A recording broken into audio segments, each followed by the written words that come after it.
రాజనీతిజ్ఞత లేకపోతే ఒక ఏమన్నా కనపడుతుందా? మీకేమన్నా అర్థమైందా? పైగా ఇంకో మాట ఎక్స్ట్రా కూడా అన్నారు, హైదరాబాద్ పైన మనకు హక్కు ఉంటుందట. మీరు స్టార్టింగ్ లో వెంకటకృష్ణ గారు మీరు స్టార్టింగ్ లోనే ఒక మాట అన్నారు సార్, ఉరికిచ్చి కొడతారు అని. అవును, డౌటే ఉంది అందులో. అది వెంకటకృష్ణ బదులు రేవంత్ రెడ్డి నోటి నుంచి రావాలని వాళ్ళ కోరిక. అది ఎట్లా వాళ్ళు ఎక్స్పెక్ట్ చేస్తున్నారు. అవును, ఎప్పుడైతే అది వస్తుందో అప్పుడు ప్రాంతీయ సెంటిమెంట్ అదే బేస్ అవుతుంది. ఇద్దరు కేసీఆర్ గారికి ఆయనకి ఇద్దరు కలిసి వస్తుంది. ఆ రకంగా ఏమంటే నేను అనుకుంటున్నాను, అమాయకంగా ఏదో వైవి సుబ్బారెడ్డి చెప్పినాడని నేను చెప్పను, కానీ ప్రతి మాట వెనకాల కుళ్ళు రాజకీయాలు ఉంటాయండి వీళ్ళవి.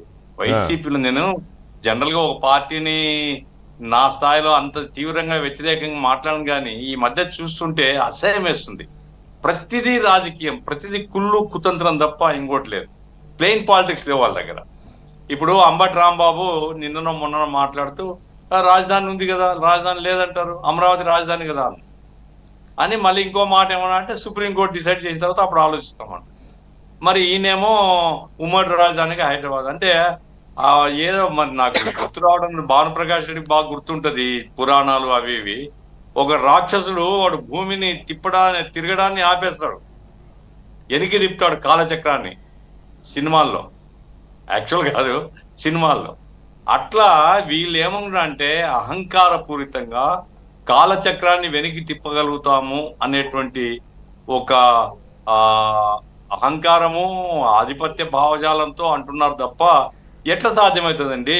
అసలు వైవి సుబ్బారెడ్డిని అసలు బుద్ధి ఉందా అంటాను నేను. ఇంత పెద్ద మాట ఎందుకంటున్నా అంటే, మీ ముఖ్యమంత్రి గారే పోయి హైదరాబాద్ లో ఉండేటువంటి అన్ని ఆఫీసుల్లో అన్ని పర్మనెంట్ ఏదైతే స్థలాలు ఉన్నాయో వీటన్నిటిని తెలంగాణ గవర్నమెంట్ కి అప్పచేసి సంతకం చేసినాడు. ఫస్ట్ డెసిషన్ అదే.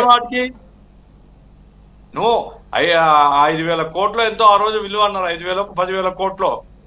ఈ ఆస్తులన్నింటినీ కేసీఆర్ కు ఆయన కాళ్ళ ముందు పోయి సమర్పించి వచ్చినావే, బుద్ధి ఉందా మళ్ళా ఈ మాట అనడానికి హైదరాబాద్ రాజధానిని?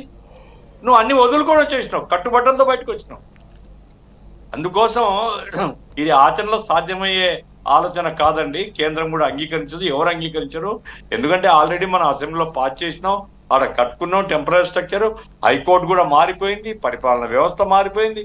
ఇప్పుడు మళ్ళీ కామన్ హైదరాబాద్ అంటే ఇది కేవలం తెలంగాణ భావజాలాన్ని అక్కడ రెచ్చగొట్టడానికి, ఆంధ్ర ప్రాంతం వాళ్ళ యొక్క ఆత్మగౌరవం చూడండి, మనం ఇంకా 2 సంవత్సరాలు అడిగితే వాళ్ళు ఇవ్వడం లేదు అనే పద్ధతిలో ఇక్కడ రెచ్చగొట్టడానికి వాడుకుంటే.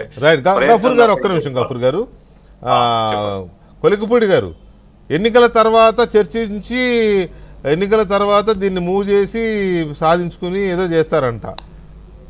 అంటే ఎన్నికల ముందు అది ఎజెండా, ఎన్నికల తర్వాత పూర్తి చేస్తారు. ఇప్పుడు అదే కదా ఆయన మాటల అర్థం. ఏమనిపించింది సుబ్బారెడ్డి గారి ఫ్యూచర్ ప్లాను, కొత్త రాజధాని, 4వ రాజధాని గురించి, ఉమ్మడి రాజధాని?